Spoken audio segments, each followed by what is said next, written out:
Ini biasa terjadi ya. Jadi kenapa kadang apakah tidak semua orang itu benar-benar tidak pernah mencintai yang lain ketika sebelum akad? Ya memang untuk zaman dulu iya. Karena zaman dulu itu wanita tidak pernah mengenal selain bapaknya atau saudaranya. Tapi zaman sekarang sulit sekali, tidak ada cinta sebelum akad. Tapi memang perlunya ya tadi ya, kita kabarnya perlu dibawa jauh-jauh ya. Jadi harus diturunkan kalau mau akadnya mau lancar ya, jangan mengenang masa yang udah yang sudah gitu ya. Artinya ketika seorang itu mungkin punya background yang luar biasa maksiatnya, tapi ketika sudah memang mau bertobat dan bermau akad, selesai. Nggak perlu diceritakan masalahnya kepada orang lain, bahkan kepada calon suami atau istrinya. Kenapa? Dia sudah ngerti kita adalah sudah dalam kondisi yang sudah taubat. Tidak perlu menceritakan apapun yang pernah kita. Hanya saja tentunya perlu manajemen yang baik agar tentunya tidak menjadi bahan yang atau menjadi masalah di kemudian hari. Ya. Cinta kamu nggak bisa tolak, susah sekali, pasti ada.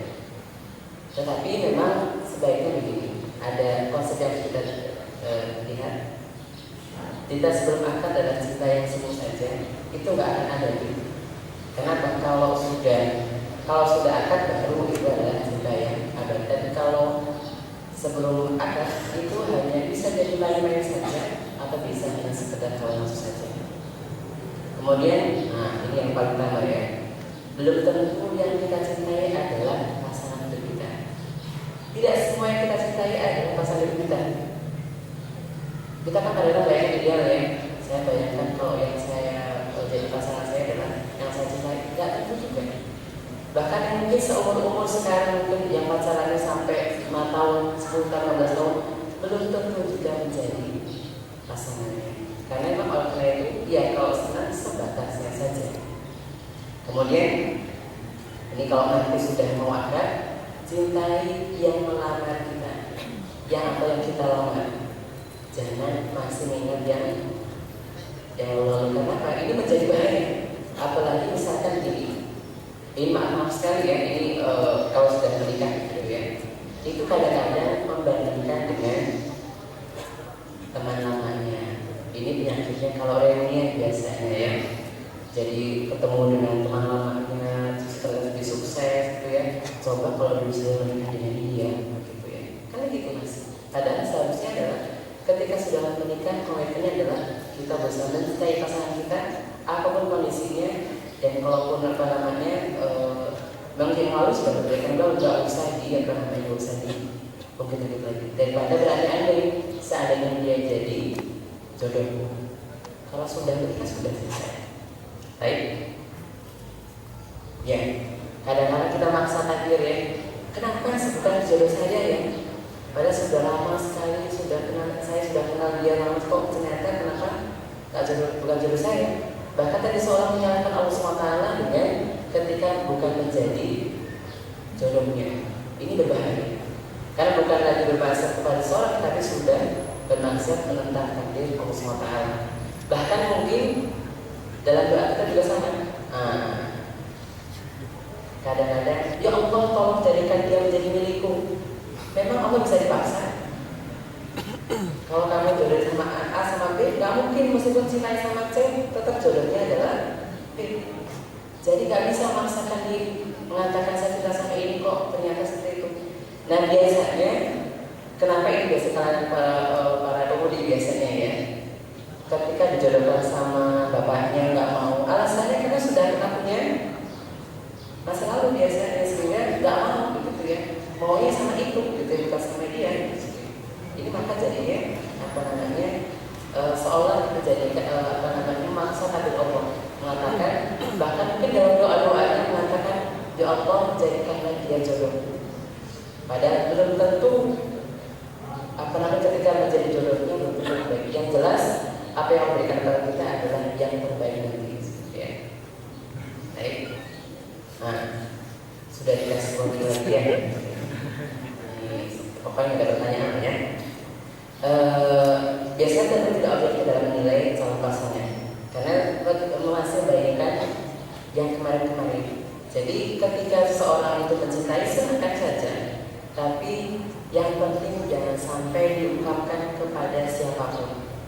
Ini seperti Ibnu Hazm Al-Zahiri, ulama besar. Dia pernah mencintai seorang budak wanita. Budak wanita jangan dianggap budak jelek ya. Kan kalau dalam lingkungan kita kan kalau namanya pemuda pasti hitam, menggendut gitu ya. Kalau budak pada rasa itu adalah cantik orang Arab budaknya. Jadi bahasa mencintai seorang budak, tapi karena nggak mungkin, maka dia simpan sampai tubuhnya kurus kering. Tapi menyibukkan diri dengan ibadah, bukan karena memikirkan saja, tapi ya jadi nggak menikah gara-gara seperti itu. Ini kelasnya ulama saja sampai terus apalagi kelasnya kita yang imannya masih begitu ya. Artinya nggak usah mengatakan bahwasanya saya kan sudah baik-baik Ustaz. Ini kan forum Islami gitu ya, apalagi aktif. Ini harokah masa sih ada perang jamu? Pasti ada kalau sering ketemu. Meskipun hanya bibitnya baru muncul ada pasti.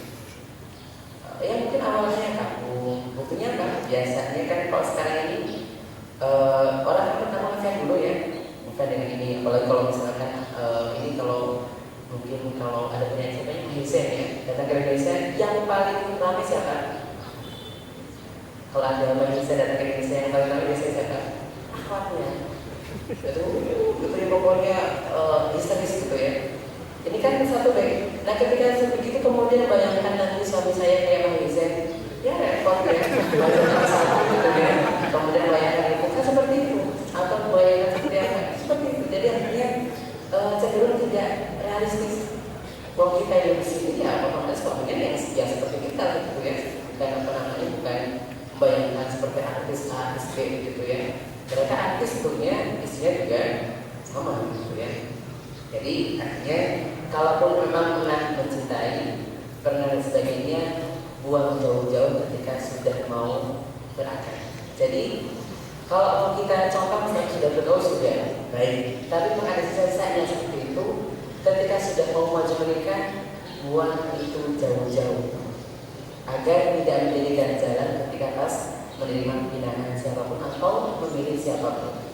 Karena biasanya orang tidak mau memilih itu karena tadi sudah pernah punya teman, kemudian kenangan lama masih ada gitu ya. Ternyata mungkin ditinggal menikah sama temannya kan tambah susah lagi. Sehingga kalau senang sewajarnya, suka sewajarnya. Kenapa? Karena itu tidak bertahan lama. Bisa jadi yang kita cintai itu adalah ketika tidak resmi akan menjadi musuh kita nanti di akhirat. Jadi misalkan ya, ini akhwatnya misalkan ya, karena mungkin maaf ya, keterpersona mungkin dengan ikhwannya misalnya. Besok ikhwannya mengatakan saya dosa gara-gara kamu tuh. Kenapa? Keterpersona sama dengan laki-lakinya. Ketika berpersona kepada seorang akhwat pun, ketika menjadikan akhwatnya jadi sindah hatinya, dia pun akan untuk kepada laki-lakinya. Gara-gara kamu ketika berpesona kan. Tapi kalau sudah baik, sudah ada berpesona bertelah juga sudah, memang sudah takdirnya. Tapi kalau ada kan ada sebagian orang kan gitu ya, mencari-cari pasangan sambil berpesona gitu ya. Ini kan mumpung masih belum laku ya, makanya ya berpesona gitu. Ini berdosa kepada orang lain. Sudah ya, diskusi ya. Baik, ini ketika apa namanya, saya sedikit tadi maaf sekali.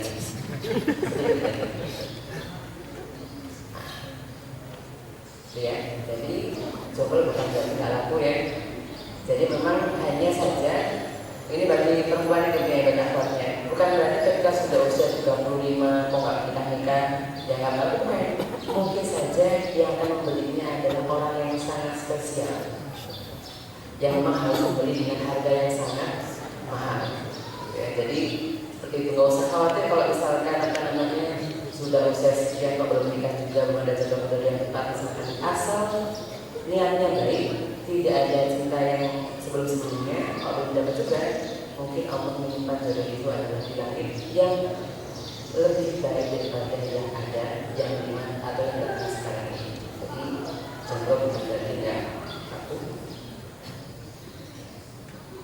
Ya, Sudah siap? Atau sudah siap? Nah, ini tahapannya nanti ya. Kalau sudah siap, maka harusnya adalah pertama mencari referensi, bisa dengan orang tuanya, dengan gurunya, dengan temannya, tapi tidak langsung ya dengan orangnya. Hati-hati. Kalau dengan langsung orangnya, apa nanti ya? Ya emang mungkin punya pengalaman dari dulu ya. Maksudnya dulu pernah punya teman lama, kan ada begitu ya. Ya maksudnya juga sama ya. Jadi dulu teman SD ketemu di sini, akhirnya oh ternyata kita teman lama ya, wah gitu ya. Asal jalannya baik nggak apa-apa. Bisa jadi guru dengan murid itu juga boleh kan ya. Tapi yang penting caranya adalah yang baik, cara yang sopan, cara yang santun. Makanya mencari karena sekarang bisa mencari orang gurunya, ustadznya ataupun orang tua yang jelas harus pengetahuan dan sedikit orang tua bagi putri. Ya, jadi tidak ada nikah yang barokah kecuali dengan seizin orang tua. Jadi harus izin orang tua dulu ya. Jadi kalau misalkan ada yang mau nanti mencari gitu ya, kemudian tolong bilang ke bapak saya saja ya, jangan bilang ke saya gitu ya. Karena kalau bilang cuma tuh yang namanya yang bersangkutan itu namanya bukan pelamar, tapi memang dia mati doang gitu ya. Oke. Kemudian ta'aruf, berkenalan. Berkenalan itu maksudnya ketika berkenalan itu yang ngerti dia itu siapa, kemudian yang perlu dijaga begini. Ini hati-hati. Kalau ta'aruf jangan tukar foto. Karena biasa kalau tukar foto kan disimpan buat koleksi ya, saya tahu ini nggak boleh tukar foto, harus langsung dengan orangnya. Itu pun lewat bisa dengan orang tuanya atau dengan murabbinya atau dengan temannya, tidak boleh hanya berdua-dua saja. Karena ketika selama ta'aruf masih belum sah dan masih belum mahramnya. Sehingga kalau ta'aruf itu adalah ya hanya memang sudah niat itulah, bukan ta'aruf terus nggak pernah nikah gitu ya. Ta'aruf ke sana, ta'aruf ke sini, ta'aruf ke sini, belum niat ini kan. Jadi niat pun benar mau menikah dekatnya sebulan. Dari ta'aruf sekali jadi nggak ta'aruf sini nggak cocok, tangan ini nggak cocok, nah ini apa gitu ya? Memang nggak kira jodoh gitu ya. Ta'aruf sana sini nggak boleh. Dan ta'aruf terus memang sudah bulan niatnya baru menyiapkan diri untuk ta'aruf, bukan coba-coba mungkin ya. Maaf sekali ya. Belum tempat kerja lagi ya. Jadi apa namanya, kadang-kadang penyakitnya ini kan biasa nih ya. Kalau apa sih mungkin hanya tinggal menunggu ya, menunggu ada yang kadang-kadang cocok oke gitu ya. Tapi ikhwannya ini masih biasanya usia 22. Ini lagi pokoknya lagi apa namanya, lagi memuncaknya supaya segera menikah. Tapi belum punya modal gitu ya. Jadi, gemar ta'aruf sana nggak cocok, ta'aruf sini nggak cocok, belum niat sebenarnya, hanya baru pengen, belum niat. Karena dia tuh harus memang lillahi ta'ala, niat ibadah. Siapapun yang menjadi ini adalah jadi ketika ukurannya bukan ukurannya hati saya atau tidak, ini agamanya baik atau tidak. Dan kemudian ketika pas ta'aruf harus jelas menjelaskan tentang misi pernikahannya apa. Tanyakan itu, nggak cuma kenalan apa namanya, rumahnya di mana, orang tuanya di mana, kan gitu. Jadi niatnya mau menikah. Jadi kayak lagunya apa namanya, apa ya, mau dibawa kemana gitu ya, mau dibawa kemana dengan kita gitu ya maksudnya. Jadi nikah itu mau dikatakan, apakah nikah hanya sebagai lucu-lucuan saja, hanya sekedar apa namanya hikmah gitu ya, seperti apa? Ketika misinya sudah bagus, misinya adalah ibadah, insya Allah yang apa namanya, yang jelek jadi cakep kan gitu. Kalau misinya adalah ibadah, tapi misinya masih ada sedikit hawa nafsunya, yang cakep pun menjadi jelek ya. Jadi kalau misinya sudah ibadah, insya Allah yang jelek menjadi cakep, yang miskin menjadi kaya di mata Allah SWT. Kalau niatnya sudah ta'aruf, sudah betul-betul ta'aruf. Jadi ta'aruf tipsnya adalah tidak boleh disimpan foto. Dalam ta'aruf nggak ada ya koleksi-koleksian ya, nanti ya di sini nggak boleh ya. nggak ada politik sepokoknya si A si B kemudian disebarkan, tidak boleh. Karena memang ini adalah menjaga hati kita. Kalau sudah tahu, sudah mantap, baru adalah khidbah. Khidbah itu adalah komitmen kita untuk komitmen yang laki-laki tentunya untuk membina seorang wanita. Dan ada satu atau nasihat dari ulama bahwasanya ketika khidbah itu sebaiknya adalah dirahasiakan, tidak dikebar-kebarkan. Tunangan A dan B, tunangan gitu ya. Baru tunangan baru putus lagi gitu ya. Ini repot. Kenapa? Khidbah ini kan memang masih sudah yakin tapi masih belum 100% gitu ya. Sehingga memang khidbah itu boleh ditolak, boleh dibatalkan, boleh-boleh saja. Sehingga begini, kalau khidbahnya diumumkan, contoh akhwatnya misalkan ya, di khidbah ini nggak mau, khidbah ini nggak mau, kan kesannya ini wanita tadi ya nggak mau jual mahal gitu ya. Mungkin nggak cocok, nggak masalah kan. Tetapi kan ketika khidbahnya saya lagi di khidbah nih gitu ya, nggak cocok lagi. Terus khidbah lagi nggak cocok lagi, ini adalah fitnah besar. Maka ketika khidbah itu adalah sebaiknya dirahasiakan agar niat-niatannya orang yang jelek itu tidak muncul. Misalnya begini, ini kasusnya, maaf ya, teman baik ini sama-sama naksir sama satu orang. Yang satu orang ini kan yang si laki-laki ini naksir sama yang A, ceritanya sama si B. Wah, saya mau ngelamar si B ini bagaimana ya? Karena si B itu juga senang sama si C ya. Akhirnya, kok itu jelek banget itu. Itu kan kalau cantik sih cantik, tapi kalau itu ngomong misalkan gitu ya. Misalkan gitu ya. Saya teman saya kok gitu ya. Ini hati-hati, kenapa? Bisa jadi teman menjadi musuh ketika sudah ada setannya. Makanya kita khidbah itu adalah sebaiknya dirahasiakan. Dan khidbah itu adalah tidak separuh acan dengan pernikahan, bukan separuhnya, karena belum menikah. Sehingga khidbah itu tidak boleh janjian berdua untuk ngurusi desain undangannya, tidak. Kemudian tidak mesti yang mau donasi apa saja juga berdua, tidak boleh. Jadi khidbah itu adalah yang masih bukan mahramnya. Selama belum menjadi kuning, belum melengkung, maka itu menjadi halal. Sehingga khidbah itu adalah hanya satu langkah menuju ke pernikahan yang tidak boleh yang tidak boleh dilewati batas-batas. Tapi intinya kalau sudah niatnya tekad sudah bulat, segera untuk ta'aruf, segera untuk khidbah. Antara khidbah dengan menikah itu tidak boleh berlama-lama, karena khidbahnya besar. Kan sudah dianggap ini membayangkan ini menjadi suaminya, menjadi istrinya, kemudian SMS-an gitu ya. Kemudian SMS-nya kan memang Islamis gitu ya. Lagi apa mas? Gitu lah, kita ada urusannya gitu ya. Tapi ya ketika bukan semampu itu tentu saja itu adalah dosa gitu ya. Sehingga kalau bisa, ini tipsnya saja yang maaf sekali ya, bukan berarti melegalkan nikah siri, bukan. Tetapi kalau kira-kira nanti agak lama, kemudian mungkin segala macam itu, yang penting sah menurut agama dulu. Artinya ketika antum mau cetak undangan bareng, mau mungkin pesan mungkin gedung yang mana bareng, itu sudah sah secara agama. Maka kalau ayat kita sekalian dinikahkan sekali meskipun hanya dengan seorang kan nikah itu kan yang penting ada walinya, ada saksinya, selesai. Jadi disaksikan oleh seluruh masyarakat, mungkin masyarakat yang bagi laki-lakinya mungkin ya. Mungkin kalau ada semua. Kalau perempuannya undang KRT, KRW gitu ya, keluarga. Lamaran sekaligus menikah, tapi tidak tercatat dalam catatan sipil. Ini untuk kalau misalkan aku mau nyatakan undangan atau segala macam sudah sah secara hukum, tapi memang belum ada surat-suratnya. Tapi tadi memang sudah niatkan, tapi hanya saja begini. Untuk yang nikah benerannya, untuk hubungannya jangan dulu. Kenapa? Nanti kalau lama kan masa ada wanita pakai jilbab kok MBA gitu ya,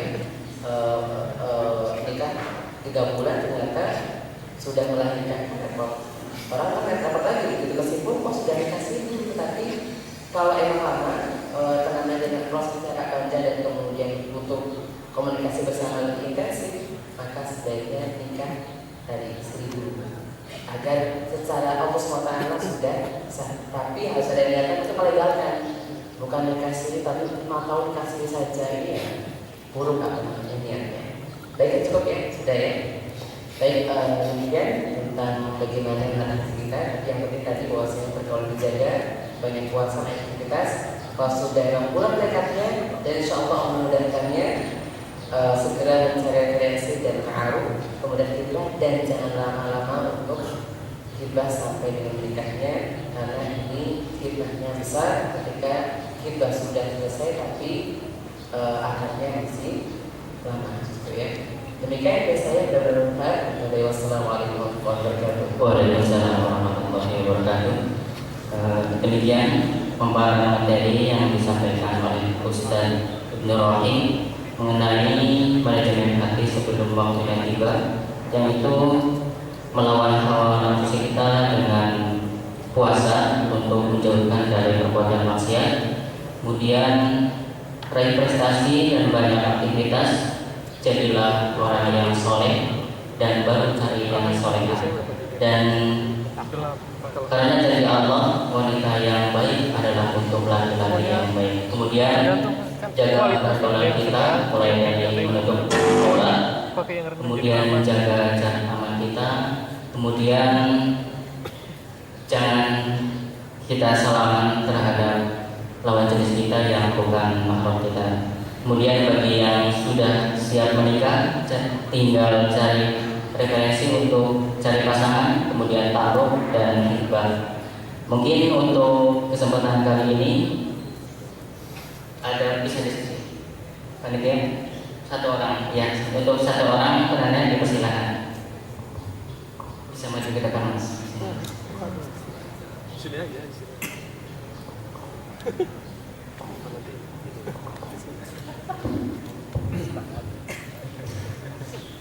Bismillahirrahmanirrahim. Assalamualaikum warahmatullahi wabarakatuh.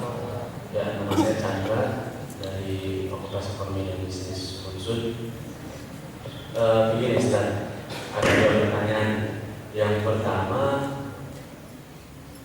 ketika misalkan kita dihadapkan seperti ini, kita sudah ada niatan untuk ta'aruf, kita sudah betul-betul serius seperti itu. Kemudian kita datangi orang tuanya, orang tua si akhwat yang kita senangi seperti itu. Tapi kemudian orang tuanya itu menerima, tapi mempospon gitu Ustaz, posponi gitu, atau menunda. Oke, kami terima, misalkan kalau misalkan orang sunnah, oke diterima seperti itu. Tapi belum bisa tahun ini misalkan seperti itu, karena misalkan si neneknya misalkan masih kuliah atau gimana kalau misalkan tahun depan saja, silakan sekarang jalan dulu. Nah, ketika kita dihadapkan dengan situasi seperti itu, bagaimana kemudian cara kita meyakinkan si calon mertua kita, Ustaz? Seperti itu. Itu yang pertama. Yang kedua, ini pertanyaan dilipat. Ya, kita tahu di dalam Al-Quran itu disebutkan bahwa sesungguhnya laki-laki yang baik untuk perempuan yang baik dan sebaliknya. Tetapi kadang kita melihat di lapangan, ya sebut saja kiai seperti itu di desa atau kampung, titelnya kiai, tapi ketika kita lihat di kiai, ya kok pakaiannya kayak gitu, kok pakaiannya nggak jelas dan sebagainya. Nah, apa yang salah Ustaz dengan hal tersebut ya? Terima kasih. Assalamualaikum warahmatullahi wabarakatuh.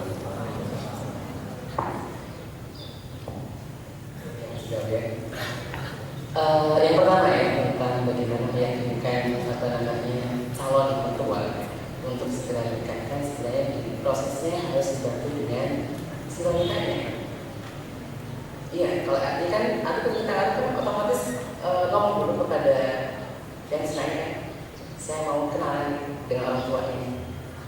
Jadi harus dengan anaknya. Artinya alasan misalkan begini, alasannya apa ketika menunda? Oh alasannya nanti masuk kuliah, bilang saja nggak akan diganggu kuliahnya, misalnya gitu ya. Kemudian ini punya biaya, nggak perlu mewah-mewah gitu. Seperti itu, yang penting ya ada ada nasinya, ada guys, cukup lah, satu RT juga nggak apa-apa gitu ya. Misalkan, jadi artinya sebenarnya orang tua seperti itu sebenarnya ingin melihat kemantapan hati kita sebenarnya. Benar nggak mau gitu ya? Karena kadang-kadang kalau sudah kasih begitu kemudian tidak segera ini gitu ya. Sementara mungkin ketika bisa jadi si wanitanya memang tidak agak setengah ini setengah enggak gitu ya. Dan kalau si wanitanya ini adalah dulu sudah niat, maka bisa jadi dengan dibantu dengan gitu. Atau boleh dibilang wah misalnya ini apa namanya biasanya begitu ya. Kalau orang tua itu kenapa ketika menunda itu memang faktornya kalau apa namanya hanya karena faktor pendidikan. Artinya ceritakan bahwasannya banyak orang-orang yang menikah kemudian tapi sukses banyak asal niatannya adalah baik. Yang paling tidak antum jangan datang sendirian, datang dengan orang tua. Kalau datang sendirian kan sok berani banget ya, apa namanya ini gentleman katanya, tapi sebenarnya ngawur gitu ya. Karena orang tua mana yang ketika anaknya dilamar kok kemudian ada kekenalan hanya dengan jagoan gitu dengan datang sendirian, sementara mungkin tidak ada jaminannya. Tapi ketika orang tua yang datang, insya Allah ada yang kuat. Karena biasanya misal begitu dengan orang tua biasanya. Artinya khawatir segala macam. Mungkin contoh begini ya. Ketika khawatir dan saya mau menikah sebuah dukun, mungkin ketika orang tua yang laki-laki mengatakan saya biaya ini selesai jadi masalah. Tidak jadi masalah. Tapi memang biasanya karena kita itu datangnya sendirian, tidak pakai apa namanya, tidak ada bodyguardnya gitu ya, tidak pakai orang tua, tidak pakai guru, tidak ada seperti itu. Biasanya jadi orang tua juga sedikit nggak yakin. Tapi kalau misalnya kita datang dengan yang lebih mungkin secara orang tua kita meyakinkan bahwasanya itu meyakinkan bahwa tidak ada masalah dengan semua itu, maka insya Allah pun akan jalan. Tapi tadi harus dengan orang lain aja, bukan dengan diri sendiri. Kita harus saja, tahan pun harus ada temannya. Kenapa? Orang tua atau perempuan biasanya yang melihat ini calonnya ini adalah gaul apa enggak? Kadang-kadang kan hanya tahunya kampus kosan gitu ya. Ketika datang ke calon tuanya dewekan gitu ya, sendirian aja. Ini orang sudah pengen tahu ini anaknya bagaimana. Ketika ada orang tuanya dengan temannya, dengan gurunya, ketika yakin bagi, insya Allah yang kayak itu tidak ada. Tapi tadi artinya butuh dukungan dari semua pihak dan terutama doa juga ya. Doa tidak boleh lupa doa. Tapi keyakinan itu adalah bisa dengan argumen kita, tapi memang butuh jaminan. Kalau orang tua perempuan biasanya pengen jaminannya apa? Kalau kamu sudah menikah sekarang, dia tetap kuliah. Kan biasanya begini, pada teman-teman kan biasanya begini ya. Ini tinggal semester akhir, tinggal skripsi menikah. Hamil mah nggak jadi lulus ya. Karena orang juga khawatir juga, ini kok kuliah kok nggak lulus gitu ya, gara-gara ya hamil, yang menyusui dan segala macam, repot sekali. Tapi ketika si laki-laki bisa menjadi bahwasanya meskipun dia menikah tetap bisa sukses pendidikannya, insya Allah bisa dipercaya. Dan terutama mungkin ada jaminan orang tua ya, bukan jaminan laki-laki bisa, tapi dari orang tuanya. Itu yang kita begitu. Sambil mungkin ceritakan tentang beberapa teman-teman yang menikah ketika masih kuliah dan tidak masalah dengan kuliahnya gitu ya. Kemudian ini ya diskusi kan tak ada bapaknya kan tidak masalah kan dia meskipun lama ya. Jadi datangnya terus bapaknya perjuangan tanpa batas gitu ya misalnya ya. Jadi harus begitu, bukan kepada perempuan yang datang terus, bukan ke orang tua yang datang terus. Karena biasanya sekeras-kerasnya bantu pasti akan turun juga. Cuma kadang-kadang kita ngepet duluan ketika mengatakan nanti dulu setahun lagi gitu ya. Ya sudah lah setahun lagi ya gitu misalkan. Tapi ya harusnya pokoknya kata gitu ya. Harus pokoknya kalau memang sudah menikah maka dari terus insya Allah pasti sukses. Cuma hanya kurang tekad kita yang masih belum pulas sekali dan belum didukung oleh yang lainnya. Wallahu a'lam bishawab juga. Yang kedua, ya tentang apa namanya betul idealnya adalah laki-laki yang baik adalah untuk partai yang baik. Kenapa ada kiai yang Indonesia begitu? Mungkin juga dulu ketika menikah ya sama kayak kita belum baik kiainya. Jadi karena begitu biasanya kalau pesantren itu bisa bikin maaf sekali. Mungkin bapaknya baik, anaknya bangsa, baik menikah juga gitu ya.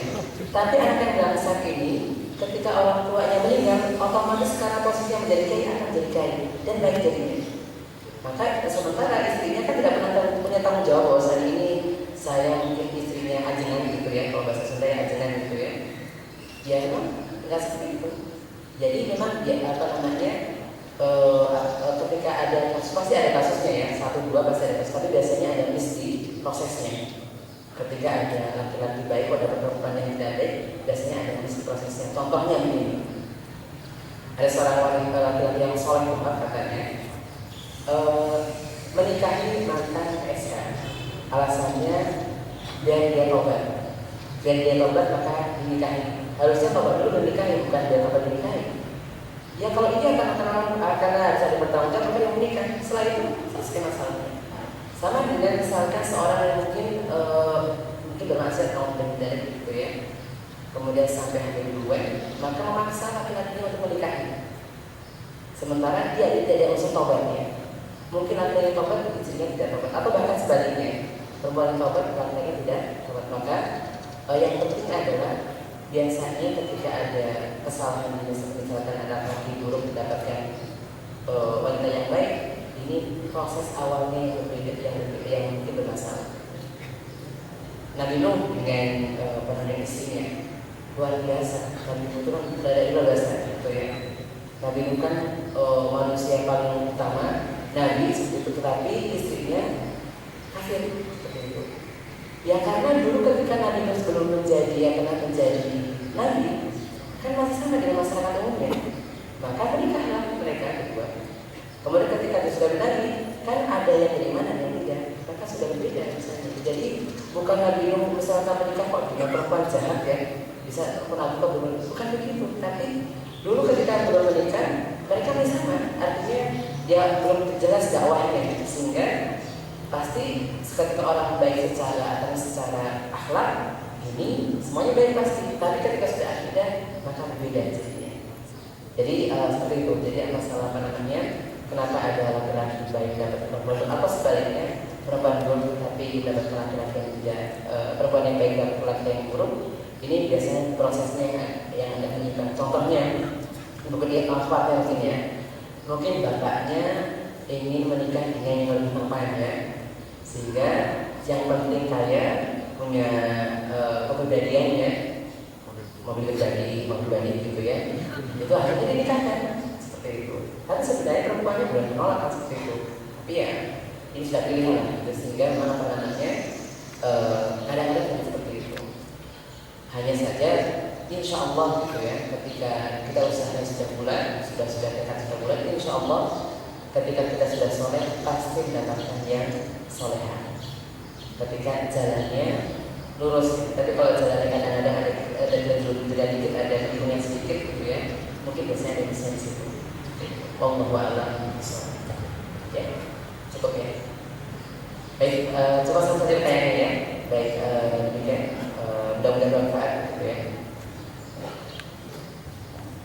Dan demikian untuk sesi pertama, untuk pembicaraan pertama kita, dan mudah-mudahan apa yang disampaikan oleh Ustadz Ibnu Rohim mengenai manajemen hati sebelum menikah bisa bermanfaat bagi semuanya. Kurang lebihnya mohon maaf. Wassalamualaikum warahmatullahi wabarakatuh.